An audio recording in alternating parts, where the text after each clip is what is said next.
Movie lovers, welcome back to movie magic moments. Movie magic মোমেন্টসে আপনাদের সবাইকে স্বাগত জানাই। আজকে আমি রিভিউ করতে এসেছি 30 নভেম্বরে রিলিজ হওয়া কেউ বলে বিপ্লবী কেউ বলে ডাকাত, যেটা পথিকৃৎ বসু ডিরেক্ট করছে।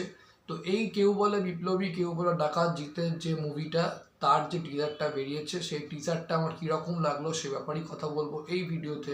তো চলুন শুরু করা যাক। টিজারটা আমার বেশ ভালো লেগেছে। টিজারের শুরুতেই যেরকম স্টার্ট করে লাইক তোমার গ্লুমি ডাস্টিয়ান আন্ডারগ্রাউন্ড বেঙ্গলের ভাইব, দেন তোমার red orange lighting, smoky flames এবং ব্যাকগ্রাউন্ডে একটা রেবেলিয়ানের তোমার যে গল্প, তার যে লড়াইটা ব্রিটিশদের বিরুদ্ধে, তাদের শাসনদের বিরুদ্ধে, সেটা খুব ভালো করে প্রেজেন্ট করা হয়েছে আমি বলবো। পিওর ভাইবটা র এবং পলিটিক্যাল, এবং টিজারটা দেখে বোঝা যাচ্ছে যে এটা কোনো শুধু মানুষের গল্প না, এটা একটা রেবিলিয়ানেরই গল্প। একজন মানে কীভাবে রেবিলিয়ান হয়ে উঠছে। জিতের ক্যারেক্টার নাম আমরা সবাই জানি অনন্ত সিং। অনন্ত সিংয়ের চরিত্রে এখানে জিৎ অভিনয় করছে একজন পাওয়ারফুল সিলহাউটি যাকে বলে। দারুণ লাগছে, মানে রাফ বিয়ার্ড লুকসে একদম ইন্টেন্স লুক, খুব ভালো মানিয়েছে জিৎকে অনন্ত সিংয়ের চরিত্রে বলবো। আর সবচেয়ে বড় কথা, টিজারটাতে কন্টিনিউয়াসলি মানে যারা অডিয়েন্স দেখবে তারা অটোমেটিক তাদের মাথায় প্রশ্ন আসবে যে এই কেউ বলে বিপ্লবী কেউ বলে ডাকাত সিনেমাটায় অ্যাকচুয়াল জিতের যে ক্যারেক্টারটা অনন্ত সিং, সে কে অ্যাকচুয়াল। তো সেইটা খুব ভালো, মানে সেটাকে একটা হুক হিসেবে ইউজ করেছে। মানে টিজারটা যখন আপনারা দেখবেন তখন আপনারা অটোমেটিক মনে হবে যে এর যে কন্ট্রিবিউশন দেশের জন্য সেটা কী ছিল বা ইনি কে ছিল। তো সেটাকে খুব ভালোভাবে প্রেজেন্ট করেছে মানুষদের মধ্যে। টিজারটা দেখার সময় অবভিয়াসলি সেই প্রশ্নটা কাজ করছে।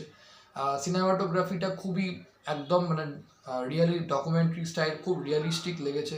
হ্যান্ডেল্ড camera movements, then close up dust particles, foot soldiers running, chain, ওই সময়কার তোমার রোপ, দেন রুরাল হার্টস। তো সেট ডিজাইনগুলো খুব ভালো লাগছে। প্রোডাকশনের দিক থেকে একটা নতুন একটা প্রোডাকশন নন্দী মুভিস, তো কোনো রকম খামতি রাখিনি, বোঝা যাচ্ছে খুব ভালো প্রোডাকশন, মানে ভ্যালু হয়েছে বলবো। সেট ডিজাইনের কাজ ভালো হয়েছে, বিজিএমটা খুব ভালো।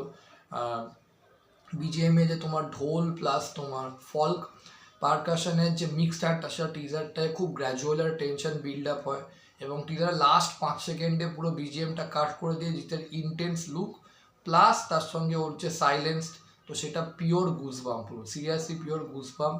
তো টিজারে যে সমস্ত দৃশ্যগুলো দেখানো হয়েছে, যে যখন ওকে অত্যাচার করা হচ্ছে অনন্ত সিংকে মুখ খোলানোর জন্য, সেই সিনগুলো তো খুব ভালো, খুব ভালো একটা, মানে আমার মনে হচ্ছে তোমার এই মুভিটা একটা ভালো চান্স আছে ভালো চলার। এখন এটা আমি দেখলাম আনন্দ প্লাস একটা আর্টিকেল বেরিয়েছে, এটা হয়তো তোমার পুজোতে আসতে পারে। এবার পুজোতে আমি বলবো ইটস আ লং টাইম হয়ে যাবে, এত দেরি করা উচিত না। আমি বলবো এই সিনেমাটা পারফেক্ট রিলিজের ডেট হওয়া উচিত হচ্ছে ইন্ডিপেন্ডেন্স ডে, তাহলে ভালো হবে। জিৎ যদি পুজোতে এটা নিয়ে আসে ভালো, বাট আমার মনে হয় ইন্ডিপেন্ডেন্স ডেটা আনলে খুবই ভালো হবে। মোট কথা এই টিজারটার উদ্দেশ্য খুব পরিষ্কার, যেটা একটা স্টোরিটা মেন হতে চলেছে কনফ্লিক্টের ওপর, যেখানে মানুষ ভাবছে অনন্ত সিংকে তোমার আইডল মনে করছে, কিন্তু সরকার তাই ক্রিমিনাল মনে করছে। মোট কথা মানে emotional weight plus political comments plus action, তো যেটা খুব ভালো একটা কম্বিনেশন দিক বলবো। ওভারঅল টিজারটা আমার কাছে খুব ভালো লেগেছে, খুব প্রমিসিং লেগেছে।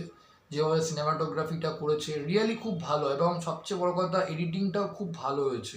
মানে একটা ছোট্ট 1 মিনিট সামথিংয়ের মানে টিজার, কিন্তু মোটামুটি একটা সিনেমার যে বেস্ট মানে সিনেমাটার মধ্যে যে কিছু একটা আছে, এবং অডিয়েন্সের মধ্যে সেই